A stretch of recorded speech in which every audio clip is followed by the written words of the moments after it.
അന്ന് തെക്കൻ കേരളത്തിൽ പ്രളയം കൊണ്ടുപോയ ഒരു ആദിവാസി കോളനിയിലേക്ക് 80 പൊതിച്ചോറായിട്ട് ഒരു മുഹമ്മദ് റഹീം എന്ന തഹസിൽദാർ കയറി ചെന്നു.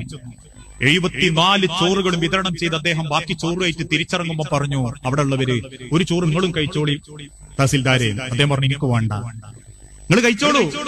രാഷ്ട്രീയക്കാരൊന്നടങ്കം പറഞ്ഞു, നിങ്ങൾ കഴിച്ചോളൂ. അദ്ദേഹം പറഞ്ഞു, എനിക്ക് വേണ്ട, കാരണം അതെനിക്ക് ഹലാലല്ല. എനിക്ക് എന്റെ പോരക്ക് ഒരു കുഴപ്പവും പറ്റിയിട്ടില്ല. ഉയർന്ന പ്രദേശത്ത് നല്ല സുഖത്തിലാണ് എന്റെ വീട് ഇപ്പോഴുള്ളത്. എനിക്ക് അത്രയും ശമ്പളം കിട്ടുന്ന ഒരു ജോലിയുണ്ട്. ഇതിൽ നിന്ന് ഞാൻ കഴിച്ച അതെനിക്ക് ദഹിക്കൂല എന്ന് പറഞ്ഞാലേ, നിങ്ങളൊന്ന് ചിന്തിച്ചു നോക്കി മനുഷ്യരെ. അത് തിന്നിട്ടൊരു രക്തം ശരീരത്തിൽ ഉണ്ടായാൽ ആ ശരീരത്തിൽ നിന്ന് ആ രക്തം പിന്നെ പോണില്ല. ആ രക്തമുള്ള ശരീരം പടച്ചോന്റെ സ്വർഗം കാണൂല, അള്ളാന്റെ സ്വർഗം കാണൂല. എത്ര വലിയ വാക്കാണത് എന്നറിയോ? അതുകൊണ്ടാ സഹാബാക്കൾ പട്ടിണിയിടുന്നത്. അതുകൊണ്ട് അവർ കണ്ണും പൂട്ടി സുബഹി നിസ്കരിച്ച് ഈത്തപ്പഴം വീണ് കിടക്കുന്നതിന്റെ ഉള്ളിൽ കൂടെ കാലിൽ ഈത്തപ്പഴം ചവിട്ടാതെ കണ്ണും പൂട്ടി അവർ നടന്നത് എന്തുകൊണ്ടാണെന്നറിയോ? ആളെ കാണിക്കാനല്ല, അഭിനയ ജീവിതമല്ല.